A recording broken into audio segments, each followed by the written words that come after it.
Yankees. So Mets, Dodgers in the NLCS, Guardians, Bombers in the ALCS.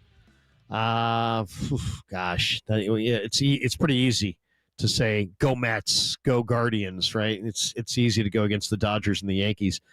But yeah, some baseball action on a Saturday on the Sports Leader. Hope you enjoyed the game. And now we're going to talk a little 49er football. And of course, the Niners got the win Thursday night. And a much needed win over Seattle. They had to have that win. I mean, it didn't matter. Style points were nothing, right? It didn't matter if you won it big, if you won it close. It didn't matter if it was a masterpiece stylistically or if it was truly ugly. They had to get a W. That was first and foremost, and they got it. Now, the question is, and if you're driving around, we can open up the phone lines right now and take some of your calls. If you want to talk a little 49er football, how do you feel about the game? How do you feel about it now that you've seen them win Thursday night by 12? And in a way, it's like, okay, the issues are still the issues in a lot of ways, right? I mean, it's like the special teams nightmare continued. They gave up a 97-yard kickoff return for a touchdown. That right there is just a crusher. You just can't do it. I mean, the one thing, Laviska Shenault is not, Billy White Shoes Johnson or Devin Hester or he's not one of the great return guys of all time. He's not a burner. He's not like some guy with 4.2 speed that, he hit the seam and he was gone and that was it. He went 97 yards down the middle of the 49er special teams unit, and the tackling was horrible. And this has kind of been a theme. We've seen these big, colossal screw-ups on special teams, and I feel bad for Brian Schneider, but, he's got to be on the hot seat at this point. My goodness. I know Shanahan said some kind words in the postgame, but, how many games in a row can you have massive special teams gaffes and not react? But I don't know what to do. I don't have a solution here. Richard Hightower was their special team coordinator before. They switched out the coordinator, brought in Schneider. He had a lot of success in Seattle. They brought in George Odom. They brought in Ray McLeod. They spent money in free agency on special teams contributors. They drafted their kicker in the 3rd round. They took their punter in the 4th round. They literally have done almost everything that you could possibly do to try to improve on special teams. And yet nothing's improving.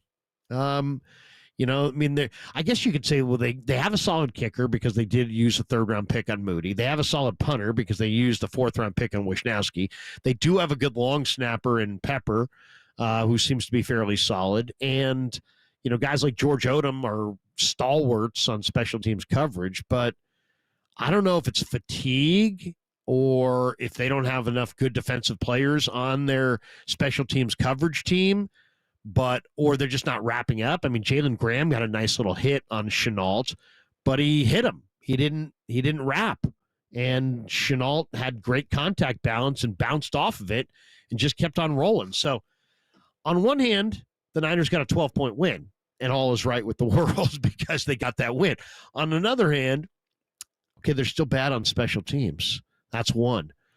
And did they improve in the red zone? No, they didn't. They settled for a Matthew Wright 25-yard field goal, and then a Matthew Wright 41-yard field goal, and then a Matthew Wright 35-yard field goal. And, good for Matthew Wright, who, by the way, separated his shoulder. I know that's a killer, too. Now they got to find another kicker before Kansas City. But, their red zone issues are still very much their red zone issues. Their issues on special teams are very much their issues on special teams. They still look a little slow on the back end, though I loved what I saw from both Malik Mustafa and Renardo Green. Two just real, stalwarts going forward. Those guys are going to be leaders in this defensive backfield for years to come. Two phenomenal picks. So on one hand, it's, The concerns are the concerns. The offensive line played well in this game, but I would say the O-line is still very much a concern. The red zone offense is still a concern. The special teams is still a concern. The pass rush was better in this game, but it's still very much a concern, especially the depth. The schedule is daunting. It's the 5th toughest schedule in football from this point forward, so that's a concern. So in a lot of ways, they got a 12-point win. They had to have the win. But the concerns kind of remain. The concerns definitely remain. And you kind of look at where they're at right now and you say, well, what was the theme Thursday night? I think the theme Thursday night was Debo stepped up, Bosa stepped up, Brock Purdy had a phenomenal game, and the 49ers found a way to win, despite the fact that it wasn't perfect. And I think the other theme that really stands out is the Niner rookie class this year is really looking stellar. This might be Lynch's best work as far as a draft goes. I'm really eager to see Ricky Pearsall. His practice window opens this week, so we may see Ricky. We may get a chance to see Ricky against Kansas City. I personally think that Ricky might be the answer to what ails them in the red zone. Now, he's not going to improve their rushing in the red zone. He's not going to improve Brock's decision-making or accuracy in the red zone. But Pearsall can get open in a short area almost at will. He can get open underneath. Like, I watched him in the minicamp. I saw him a little bit at the end of the minicamp. He looked really, really in lockstep with Brock Purdy. He can get open in a short area, and he's got great ball skills and great hands. And Brock plays on time and is pretty accurate. So Purdy to Pearsall, I think, could be exactly what the doctor ordered. So he's got I think the potential to really impact this thing. And then you got Renardo Green, who had, I thought, the biggest defensive play of the game. It was 23-17. Geno Smith was driving down to make it 24-23. Seattle, and potentially take the game away. And Renardo Green slipped in front of DK Metcalf, and he said, no, I got this. And then he returned it. So, I think Renardo's a really solid cover guy. He's got tons of confidence. When you talk to him at his locker, you can see how confident he is as a player.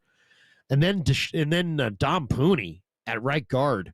I mean, the Guerrero 76-yard run was spectacular. And if you watch that thing again, Dom Pooney, I mean, it was Highway 77.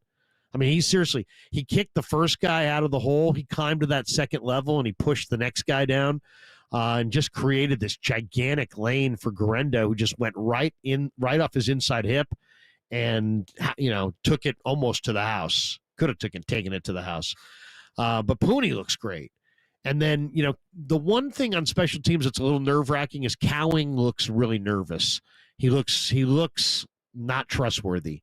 He's fallen down a couple times. He fell down twice trying to return punts in this last game. And I just, he's kind of moving a little too fast. He had the bad muffed punt in Minnesota. And I kind of worry about him and how reliable he's going to be going forward. But there's a lot of talent there and 4.3 speed. And then Mustafa looks like a revelation. And Guerrero is not your typical running back with running back moves, but who cares? He's 224 pounds and he's got 4.33 speed. And I mean, it's just what the kind of speed he has. You don't, just get him in space. Just toss the ball out to him. And if he can't pick and slide inside, who cares? If he can't find the hole, it doesn't really matter.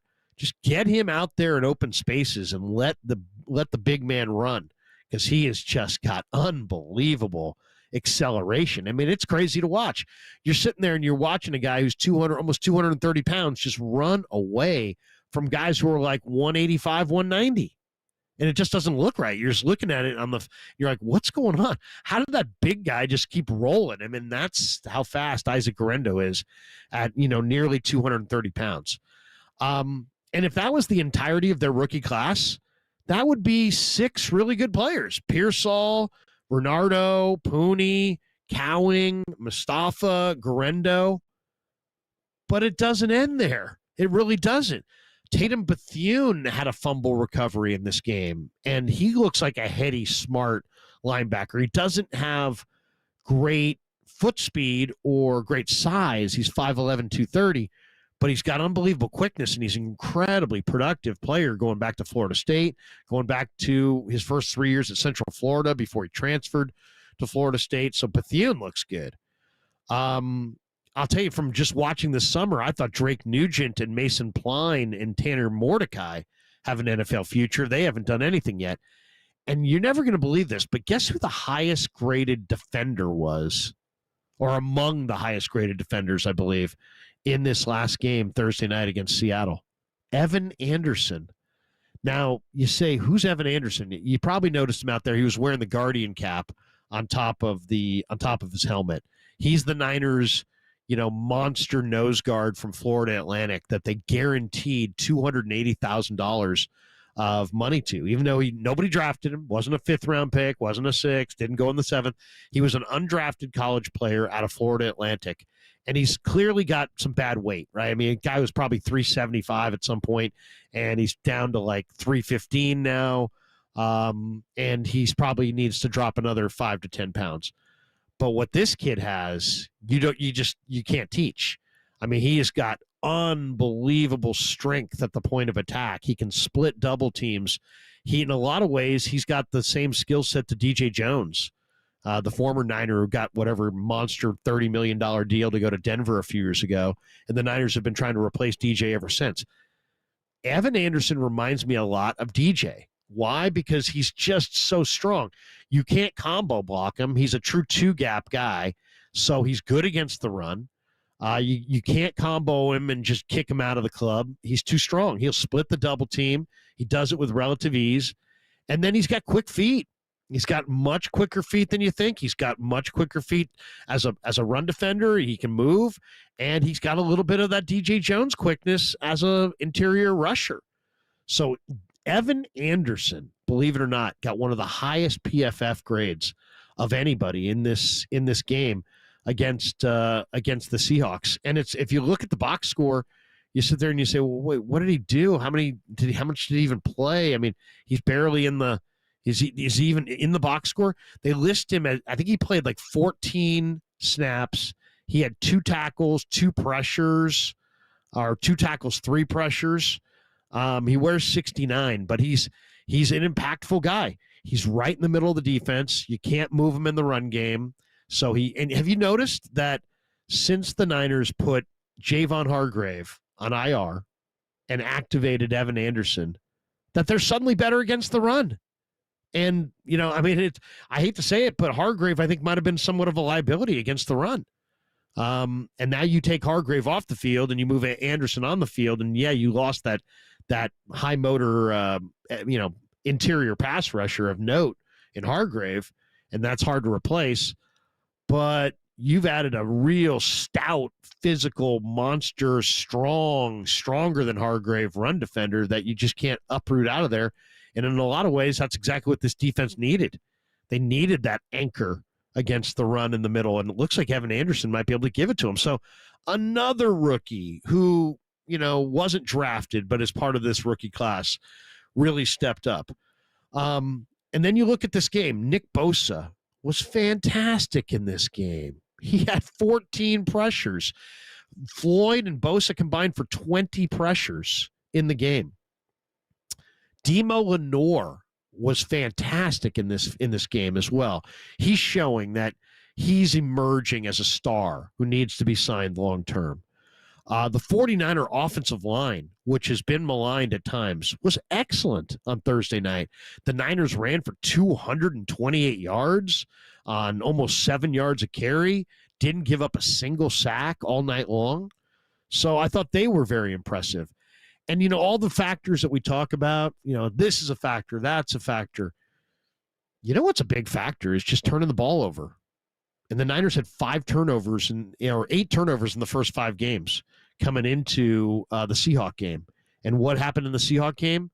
They were +3 on the turnover table for the game, and they win by 12. So, I have all this discussion about all these factors, and they're all somewhat important, but probably none of them are as important as just that one right there. If you're +3 in turnovers, you're going to win. if you've given up if you've had 8 giveaways in the first 5 games, you're probably going to have lost a couple games you shouldn't have lost.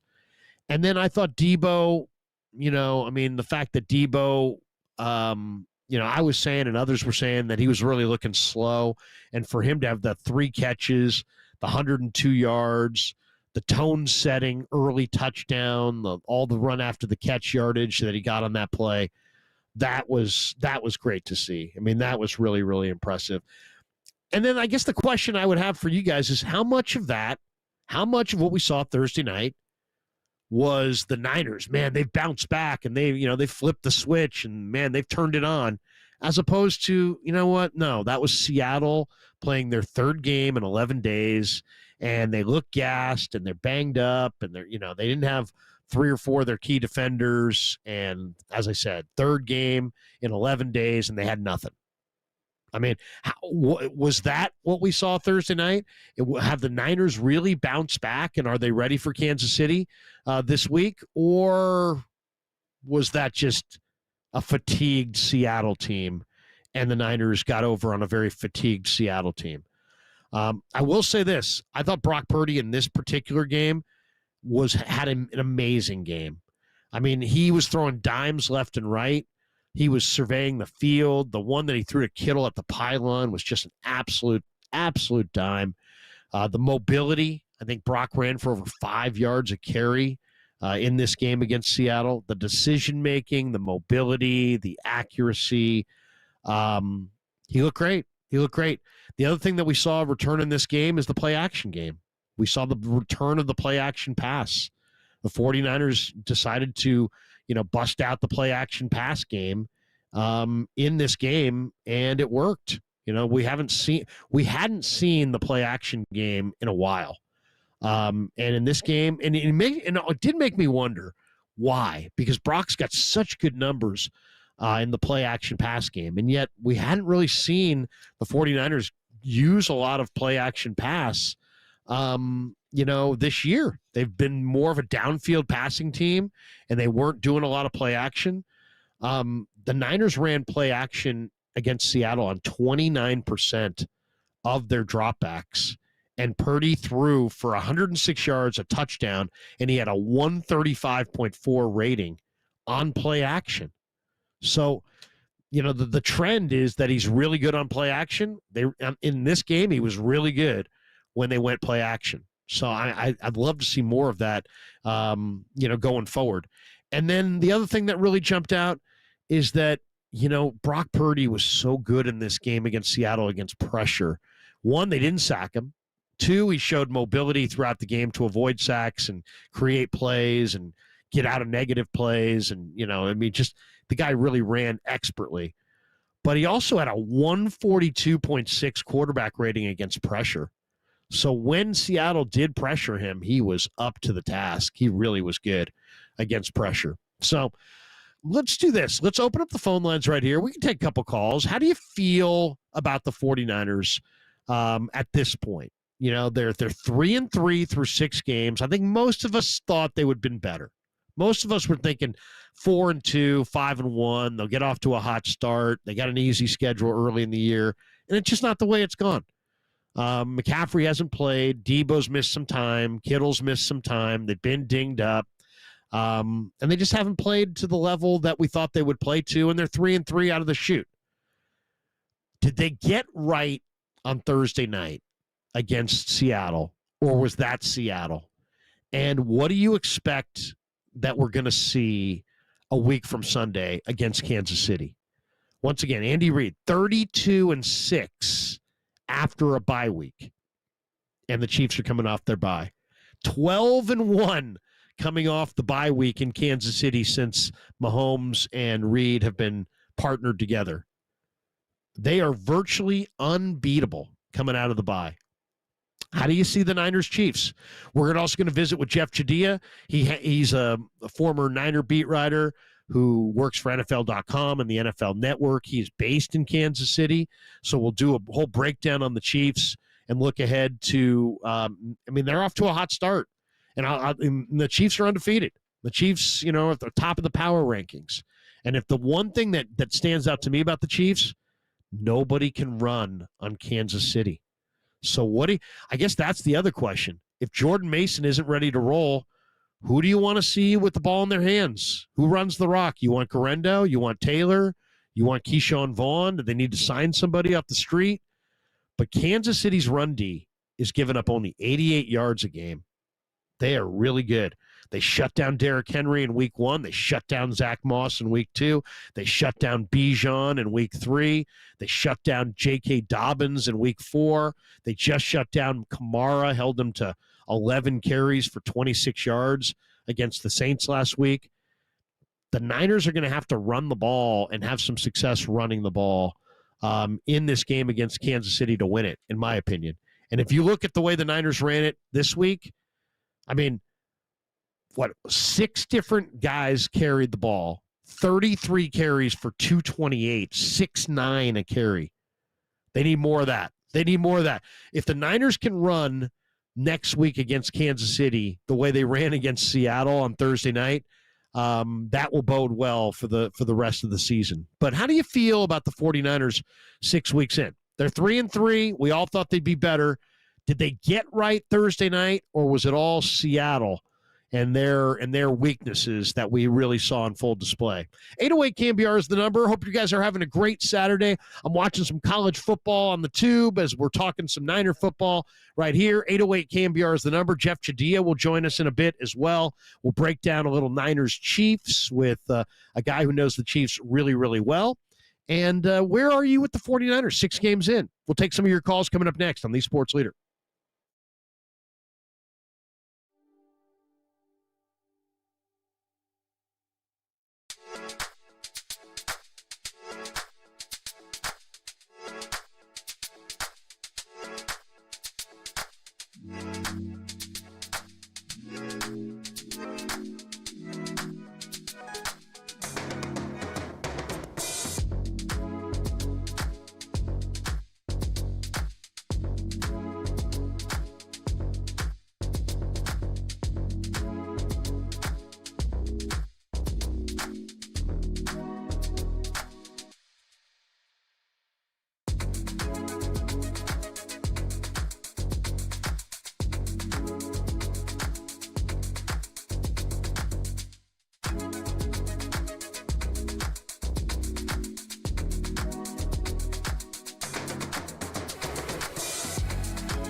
We like Ike. Can he do it? Hand off to Garendo off the right side. He runs for a first down, and he's going to score. He should go down, but he may just score his first touchdown in the NFL. Garendo 10-5. Pulled down on the 1 yard line. Perfect. The game is over. Runs it down to the 2 yard line. We've got a new closer, baby. That's what J.P. Mason did here. This is a 30-second timeout. Ike Garendo. Faithful Larry Kruger's rocking the red and gold as 49ers forecast continues. On KNBR, the sports leader. Sports leader. We got a new closer. It's Big Ike Garendo. Great call. Closer, baby. We got a new closer, baby. It's no longer Doval. We got a new closer. Big Ike Garendo.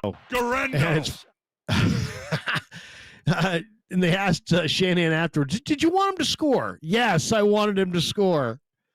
I think Ike may have gotten confused there at the end. Did he really get tackled from behind? Did he sort of get tackled from behind? I'm not really sure, because he did seem to slide down real quickly and conveniently right there. But anyway, Juice got the late touchdown, and the Niners get the win Thursday night. And it didn't have to be pretty. It just needed to be a win.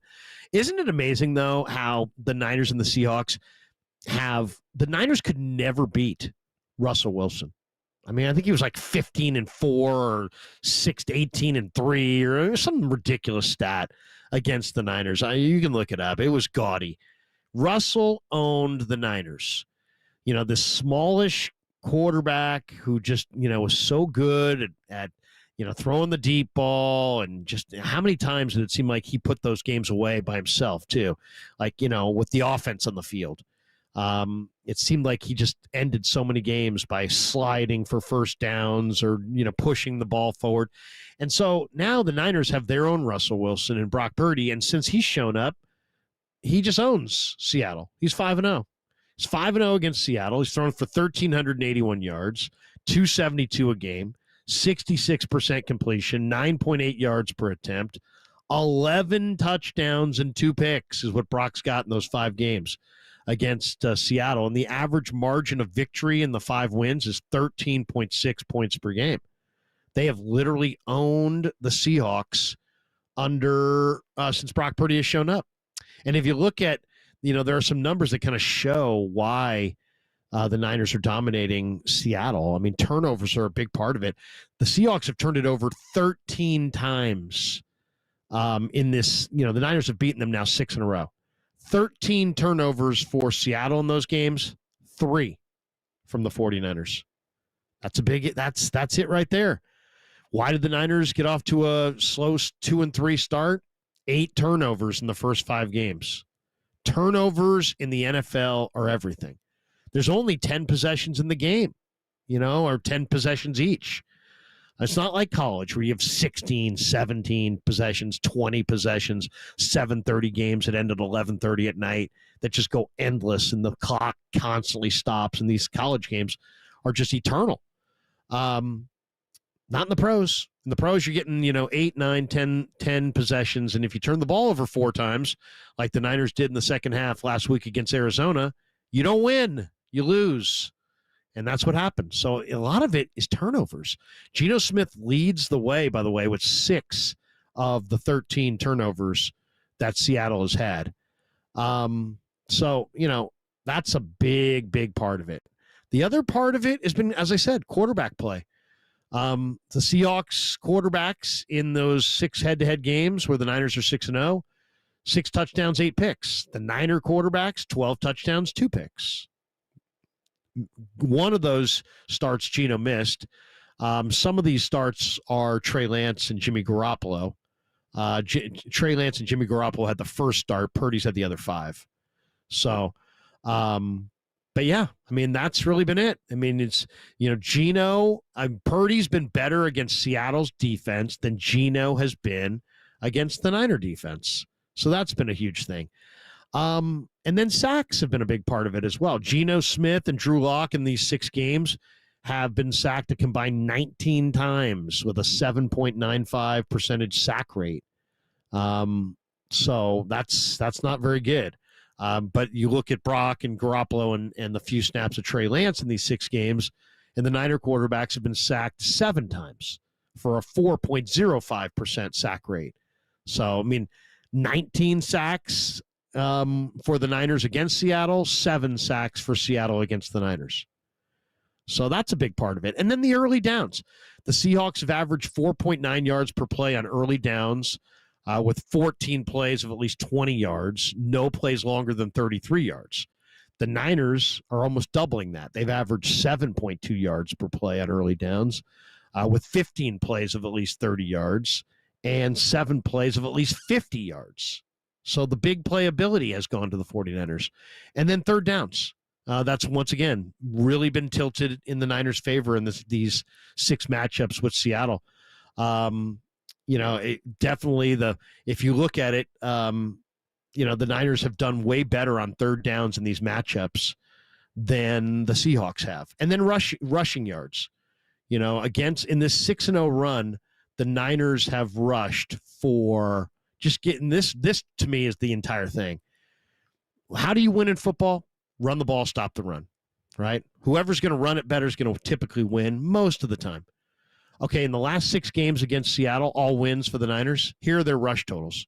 189, 170, 181, 169, 173, and then Thursday night, 228. That's gaudy. Those are big boy numbers right there. They have run right through Seattle's defense.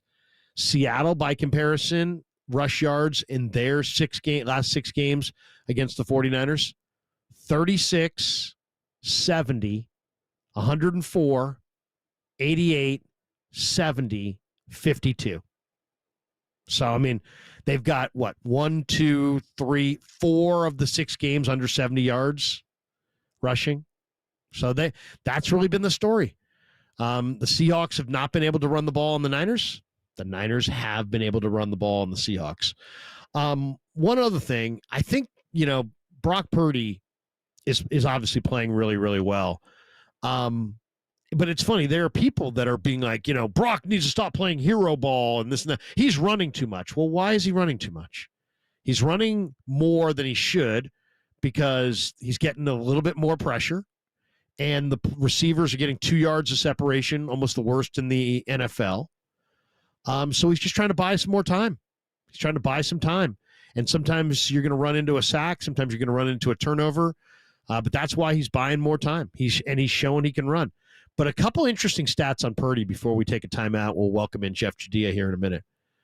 Only 10% of Purdy's pass attempts this year have come at or beyond or behind the line of scrimmage. It's the lowest rate in the NFL. Only 10% of his passing attempts are at or behind the line of scrimmage. Lowest rate. Only 31% of his yards have come from yards after the catch.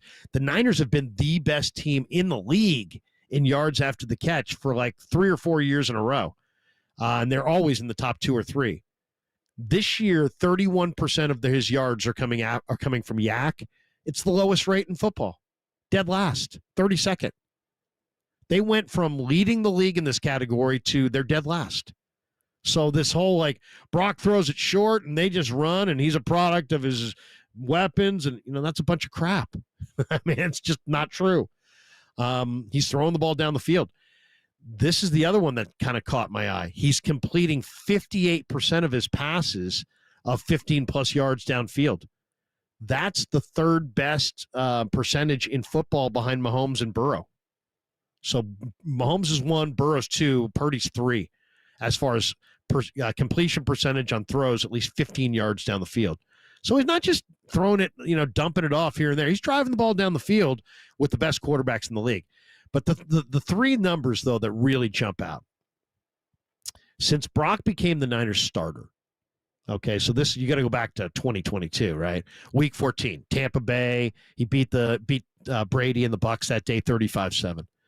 All right, since that day, that's when Brock took over as the starter, and he's been the starter ever since. The 49ers offense is number one in the NFL with averaging 29.3 points per game. So since Brock took over as the Niners starting quarterback, they score more points than any other team in pro football. Since Brock took over the starting quarterback job in Week 14 of 2022, the Niners are the number one team in total yards, most yards per game, 400.5 yards per game since Brock took over. That's the number one. That's the most yards in the NFL. So they've got the best offense in the NFL as far as points per game. They've got the best offense in the NFL as far as yards per game since Brock took over. And there's one more. The Niners are also number one in most yards per play, 6.6 yards per play since Brock took over as the starter. So, I mean, that's pretty impressive stuff right there. I mean, this year he's had to do it without his weapons. I saw Orlovsky says he's the second best quarterback to Mahomes in the entire league. That's his latest take after this Thursday night game. But number one offense in football is Niners, yards and points and yards per play since Purdy took over. And yet some people feel like he's not this, he's not that. Dude, I'll take it. I'll take it. I feel pretty good about that. He's like 20-7, by the way, as well. I know wins aren't, a lot of people don't think it's a quarterback stat. I do. 20-7 is a great record. Let's just say this. I've never seen an awesome quarterback with a terrible record. He's a great quarterback. What's his record? He's 3-13. Oh, really? What makes him great? Well, he does. No, if you're 3-13, you're not a great quarterback. On some level, you got to win the game.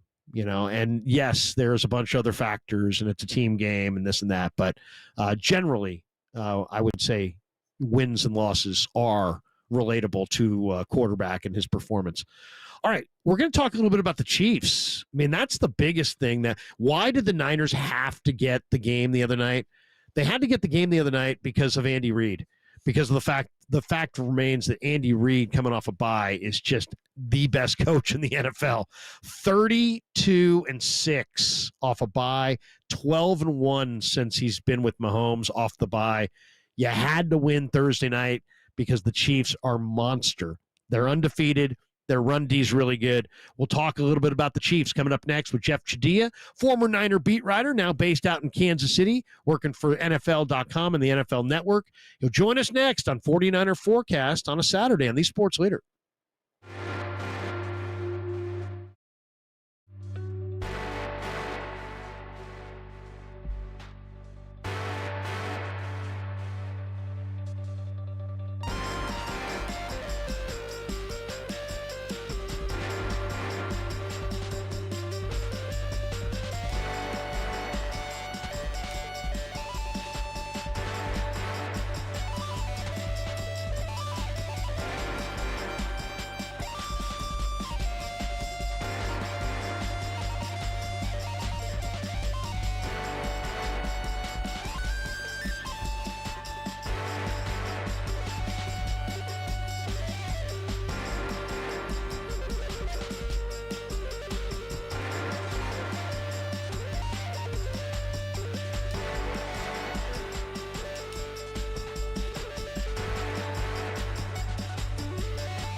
faithful.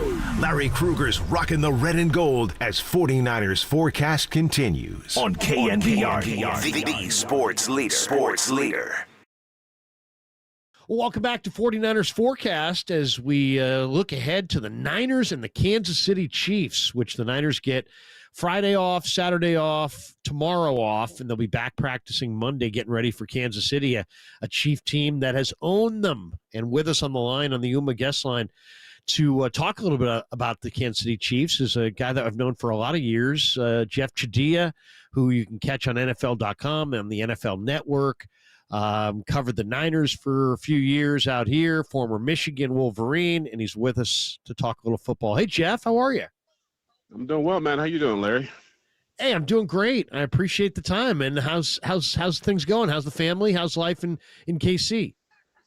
It is good. It's good. In fact, my kids are getting ready to start a tackle football game here in a second, and basketball is coming up. I'm a youth league sports dad now. It's a Uber driver / cheerleader. Slash bank account. What Yeah. What grade is your football player in? He's 6th grade. He's 11. He'll be 12 next month. Yep. So my kid played this year for the first time, my youngest boy, and he's a freshman. There's something about watching your kid play football that, it's always exciting to watch your kids play sports, but then you add in the danger element or the injury element in football, and it's always adds a little juice to the viewing for sure. Oh yeah, my kid broke his shoulder first catch of the season, so I know exactly what you mean. Wow. Yeah. Well, Jeff, let's talk a little bit about KC. I mean, Niner fans are so tired of Kansas City losing 2 Super Bowls to them. How do you think the Chiefs, the rank and file chief player, coach, how do the people, the players feel about the 49ers, do you think? Do you think they're really, really confident? Do you think there's respect there? Or do you think that the Chiefs, don't maybe respect the Niners? What do you think? Oh, there's respect. In fact, I would think that this contest coming up would probably be the game where the Chiefs have to be most concerned about how they will match up with San Francisco. And I know the Niners have had their share of injuries, but the Chiefs have lost the number 1 wide receiver in Rashee Rice. They've lost the number 2 wide receiver in Hollywood Brown. Starting running back Isaiah Pacheco is out. They have had issues at left tackle.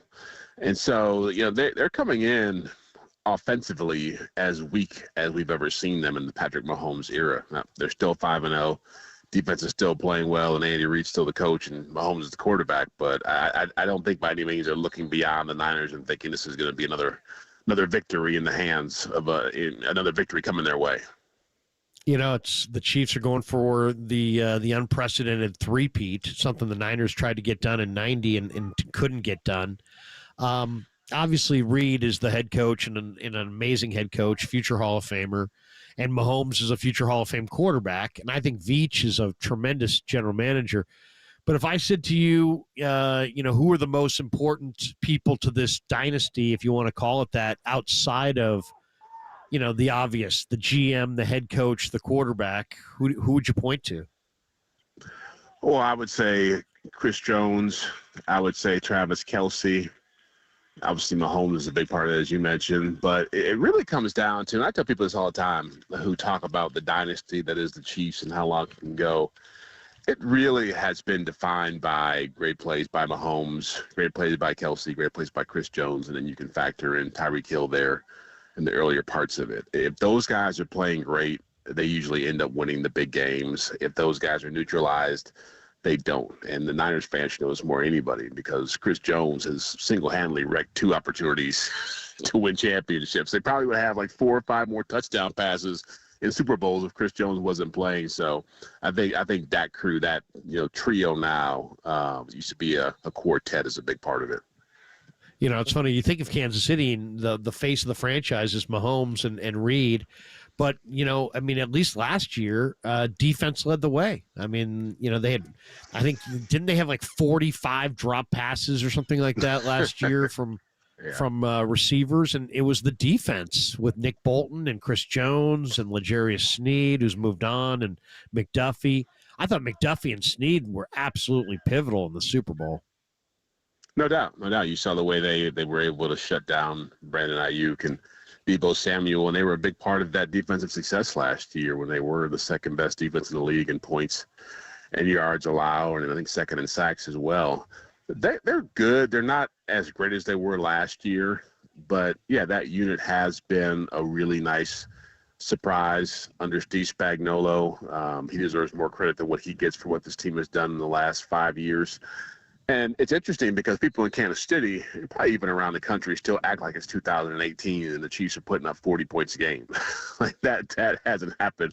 I think they set a record for the longest winning streak without scoring more than 27 points, which was set last week when they beat the Saints. They haven't scored over 27 points in a win in a game since like the middle of last season.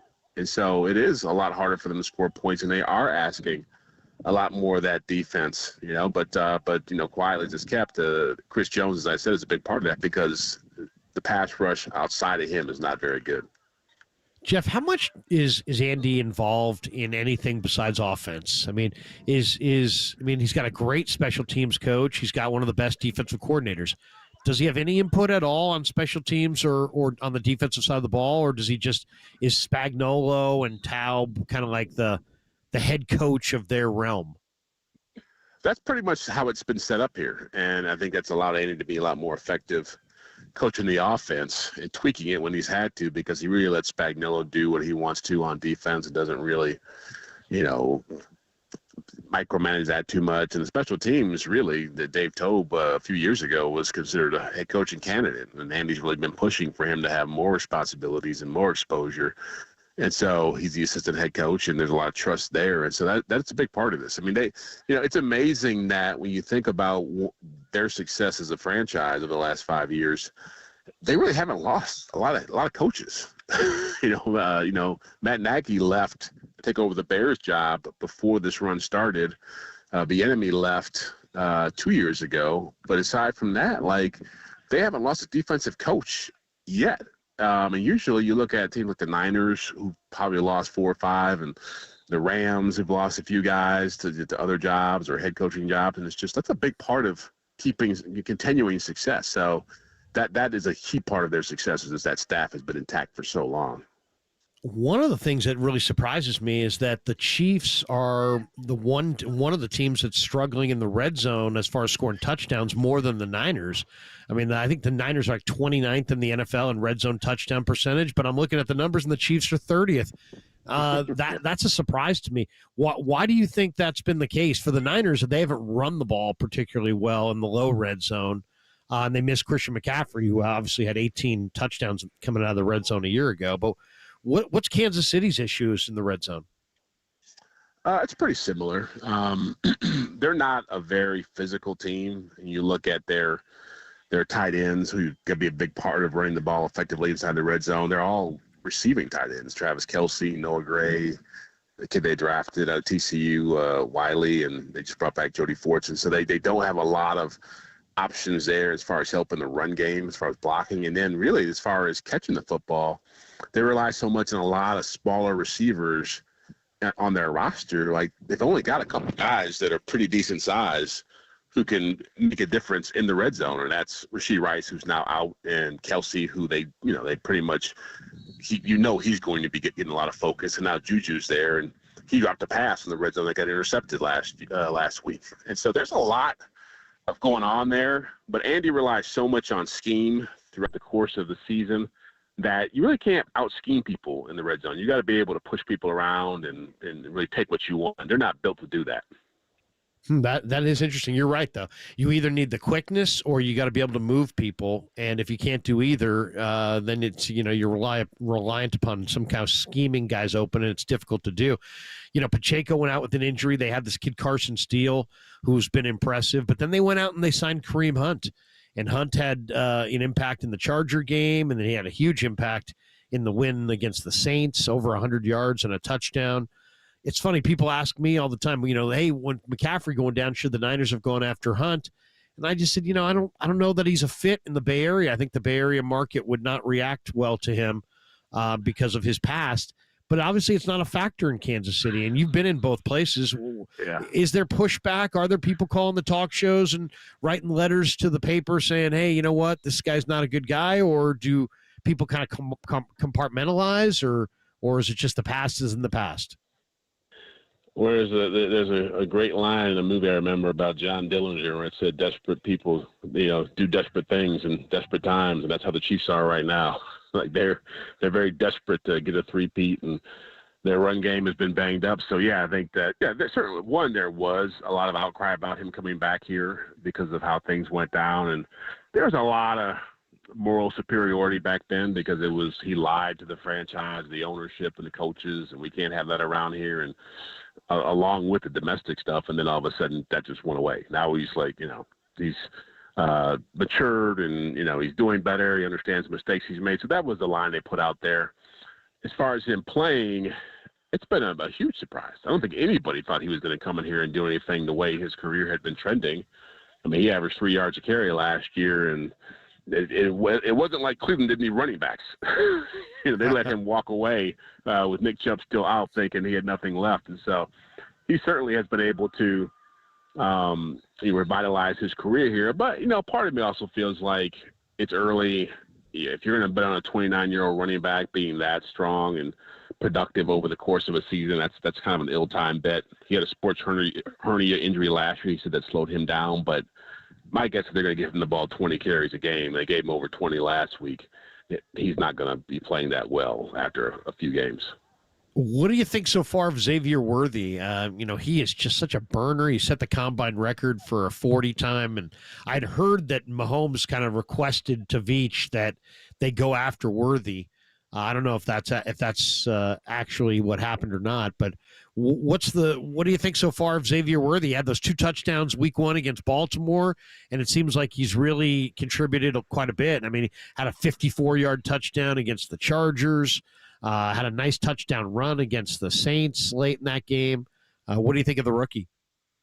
I think like what you said is pretty much what he's done. It's been kind of spotty. Like he's had some big plays, and he's had some plays where games where he disappeared. I mean, he really, you look at his stats, even in that game last week, we had the touchdown run, and I think he had like 17 receiving yards in the game, and he had a big pass interference call that I thought was a shaky, something more like he flopped. But I think they're trying to figure out how to use him, because the problem with you coming into out of the combine into the draft was that he was such a small guy.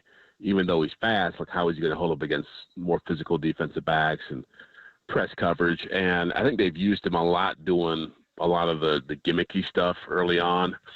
When you've seen him score touchdowns, it's usually been because he's run by somebody or the scheme has allowed him to run by somebody. But he's not really somebody to throw the football to and he just goes and gets 15, 20 yards on his own. Like that's what they missed with Rashee Rice. And what Rashee Rice proved last year as a rookie was that he could be that kind of player without having to do a whole lot of scheming. With Worthy, you really have to do a lot more of that to get him to be impactful. A local writer had a great line about him. He said he may not be high volume, but they just hope he can be like high quality when he gets opportunities. Oh, he's a mismatch is what he is. And he just creates so much space for Kelsey and everything underneath. A couple more minutes with Jeff Chadilla as we talk about the Chiefs. The Niners take on the Chiefs next week, Chiefs coming out of the bye. Andy Reid coming out of the bye is like 32-8, something like that, or 32-6, and he's like 12-1 coming out of the bye with Mahomes. I mean, those are unbelievable stats when you think about it. Why is Reid so good out of a bye, Jeff, in your mind? Well, he's really good at, assessing defensive weaknesses. Somebody, an opposing scout was telling me one of his greatest strengths is that he's able to use your rules against you. And so, defensive football, there's certain things that every position you're keying in on, or you're trying to play a certain way or a certain leverage, and he's able to take that and spin it around and use it in his favor. So sometimes teams aren't ready for that. I think he's really good out of a bye in the start of the year because people don't know what to expect. And so if you really watch their games, usually the first 15 plays that he scripts, defenses have a hard time slowing that down. And then once they adjust, they're able to, have more success against them. So that's a big part of it. They just throw so much stuff at you that you haven't seen before. And I even think that was part of what happened with the Saints this past week, where because of the injury situation, they threw a lot more multiple tight end sets out there. They ran Kareem Hunt a lot more. They used Worthy in different situations. Like, he's really good at coming up with creative stuff that people haven't seen, unscouted looks, and using that to his advantage. Two last ones for you. Mahomes, 6 touchdowns, but 6 picks. He's completing almost 70% of his passes, but the offense is 15th, I believe, in yards. The 6 picks and 6 touchdowns, the 1-to-1 ratio, a little bit surprising there. How has Mahomes played in your mind this year? I know he's coming off a 300-yard day against New Orleans.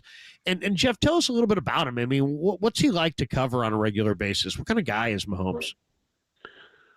Well, I mean, he's a really good guy. I mean, I think as superstars go, he's as down to earth as they come, and people in that building who've been around him for a long time would tell you that. They rave about his just sincerity and how authentic he is. And so that's a big part of, I think why they're good is that their biggest star is a really good dude. As far as the year he's having, it really comes down to, again, I think the weapons are starting to have an impact on him. You saw that last season with the drops that you mentioned and some of the inconsistency in route running, guys not being in the right spot. Again, I go back to the point I made earlier, is that as dynasties go on and on and on, it's a lot harder to replace really talented players. And as good as Mahomes is, he walked into an offense that had a future Hall of Fame tight end, a future Hall of Fame wide receiver, a guy who led the league in rushing, a pretty good offensive line. And so some of the things have been taken away from him, and you're not seeing that same greatness pop up in the skill positions. And so, the offensive line is a real issue, especially at tackle. I would imagine Nick Bosa in this game should be salivating at the chance to get after the quarterback, because they've really been bad there. It's affected how comfortable he is in the pocket. Like, he definitely has made some throws and gotten the ball out faster, just knowing that he might take a hit. And Kelsey getting older too is a factor too. I mean, he really drives that offense, and he's not as explosive or dynamic as he used to be, and that really slows things down too. He's forcing balls to Kelsey that have been picked off. It'll be interesting to see. Bosa and Floyd had 20 combined pressures in this last game. Last one for you. The one thing that I noticed when I'm looking at Kansas City this year is their run D. I mean, they really do shut down the run. Derrick Henry, 46 yards in week 1. Zach Moss, 34 yards in week 2. Bijan Robinson's one of the great backs in the league. He had 31 rushing yards in week 3. Dobbins had 32 rushing yards in week 4. They shut down Kamara, held him under 30 yards in the Saints game. That run D is kind of where they hang their hat, huh? Spags has got a hell of a run D. They have, and they've really made an effort to try to improve that area. I mentioned the lack of pass rush. Part of that is because they've really asked guys like George Karlaftis and Mike Dana to play more snaps, to do more in the run game. Those guys they're probably better run defenders than they are pass rushers, and that shows up. Nick Bolton is a very underrated linebacker in this league. He's one of the best run defenders you've got there. And Leo Chenal, who's their strong side linebacker, a guy who forced a fumble in that Super Bowl last year. And the first opening drive for the Niners is a really good run. So most of the guys in that front seven are pretty good against the run. The only thing I try to tell people about when they quote those stats, they played the Saints, who came in without 2 starting linemen, including a Pro Bowl center, and lost another lineman during the game. They played the Chargers, who came into the game without their starting tackles and got somebody else banged up during the game. The Falcons lost 2 linemen during the game, and the Ravens were starting 3 new starters on their offensive line when that game was played. And they actually put up 450 yards of offense. So they're a good run defense, but this ain't the 85 Bears out there either. You coming out here? You getting on the bird to the West Coast for the game? I won't, because I'm actually going to see that your favorite backup quarterback from last season, Sam Darnold, in Minnesota. We're trying to do a little story with him and the success he's had with the Vikings. Who knew that Sam Darnold's time in San Francisco would lead to a potential MVP run in Minnesota a year later? Well, I'll tell you, and I've talked to Sam about this, he changed the way he prepared when he started working with Brock Purdy, and he saw the way Purdy prepared, and I think it's had a profound impact on him. I think he's much more detailed in his preparation than he was before he got to San Francisco, and I think it's that and of course the opportunity is I think the two reasons he's succeeding. Yeah. Jeff, awesome stuff, man. We love seeing you on the NFL Network. Love reading you on NFL.com. Keep up the great work. Thanks for giving us a little thumbnail sketch on the Chiefs, and hopefully we'll catch up with you down the road. No problem, man. Thanks for having me. There you go. The great Jeff Chadia, who's in Kansas City covering the NFL on the NFL Network, NFL.com. Just an all-around terrific guy and a really, really talented writer. That's going to do it for us for 49er Forecast. Quick hour. By the way, the NFL announces every Saturday for fines for any of the stuff that happened the week prior. And today, the NFL announced that the Niner organization was fined $100,000, and Dre Greenlaw, who's on the PUP list right now, was fined $14,000 and $69 for the incident on the sideline against the Cardinals. So if you missed it during the play, Mooney Ward locked up with Trey McBride, the tight end for the Cardinals. It escalated into the Niner bench, and then Greenlaw came out of nowhere and shoved McBride into the Gatorade, which was awesome to see. And so, unfortunately, the NFL comes in and fines everybody. McBride got fined $9,545 on that play. Mooney got fined $11,255 for the face mask in Week 5. This is, and then the $100,000 for the team. I mean, $100,000. I mean, we're not talking about nothing. We're talking about a sizable amount of money, and now obviously Jed's not going to miss that, but in the grand scheme of things, $100,000 could probably get lost in the seat cushions at Levi's. But I'm not as concerned about the $100,000. Jed's got it, the team's got it. But you know what? I am absolutely sick and tired of stupid fines for NFL players. Stop taking money out of the players' pockets. Figure out a different way to discipline them than taking away their cash. It's an embarrassment. These guys risk paralysis. They're modern day gladiators. The sport is enormously popular. The quarterbacks are set after their career. Everybody else has got to go find another job, another career. That's not the case in the NBA. That's not the case in MLB. That's pretty much not the case in the NHL. If you play 4 or 5 years in the NHL or MLB or NBA, and you're going to have enough money probably for the rest of your life. But you could be a good football player and have a good NFL career, and you're probably still going to have to come up with some other occupation post-career. And that's your eggs could be scrambled, as they say, in your head. Your body could be beaten up. That's why I'm such a big proponent of the Niners Golden Heart Fund, where they take care of their own, because Eddie D said, hey, we should be taking care of our own. And then Jed said, you know what? Damn, I'm going to put some money behind that. And Eddie put some money behind that. And now, Ronnie and Harris Barton and Steve Young and Brent Jones and all the Niners, Guy McIntyre, Keena Turner, they've got the Golden Heart Fund, and they can distribute funds to 49er players that need it. That is an awesome thing that every team in the league should copy. It's a $27 billion industry. So guess what? These teams can offer lifetime medical to these players. That's where the NFL's got to graduate beyond their mom and pop days of look at the way we used to be, and be like, hey, look, if you play it down in the NFL, you get lifetime medical care. Then they could look everybody in the eye and say, yeah, we know our game is inherently dangerous, but we're doing everything in our power to take care of our own. If you play one snap for the Chiefs, one snap for the Lions, one snap for the Niners, you're covered. You're covered. That would be the greatest PR move they could ever do. But stop with these uniform violations. Stop with these ticky-tack pushing violations, and stop taking significant money out of the players' pockets. And I guess the counter would be like, yeah, Greenlaw's got to control himself and this and that. I guess. Yeah, fine. Okay. But at the end of the day, can we come up with something else than taking money out of the pockets of players, especially when you read that like 80% of the players are bankrupt within like 5 years of their last down of playing in the NFL. Now, I mean, taking their money there's got to be a better solution for uniform violations and little ticky-tack pushing and shoving violations that doesn't take tens of thousands of dollars out of their bank account. Just seems like a really, really short-sighted thing. Anyway, that's just my own personal 2 cents on that. I don't like taking money away from the players when the average career in the NFL is like 3 years.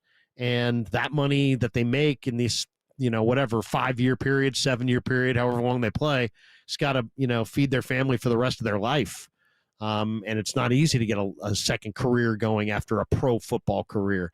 And we think of these guys as rich because the quarterbacks, are very, very well compensated. And some of these players are well compensated. Trent Williams and some of these guys who are the premier players in their sport, they're very well compensated. But the rank and file NFL player is not very well compensated, and stop taking money out of their pocket for garbage like your socks are too low or you pushed a guy on the sideline too long. Or, these guys risk paralysis. Millions of people are watching it. It's the most popular TV show in America. They're dramatically underpaid in the grand scheme of things. Stop taking their money. All right, there's my PSA. There's my 2 cents. That's going to do it for us. Enjoy the rest of your Saturday. I'll take tomorrow off, but then you know what? We're back at it Monday at 6:00 for Niners Nightly. We'll be covering the Niners and getting ready for the Chief game coming up, which will be on Sunday. Up next, Fantasize This with Marcus Boucher and Adam Copeland. Thanks to Raf. Thanks to Jeff Chadia. Thanks to all of you. Have a great Saturday. Go Niners. We'll see you Monday on The Sports Leader. KNBR 104.5 and 680, The Sports Leader. KNBR and KNBR FM, your home of San Francisco 49ers football.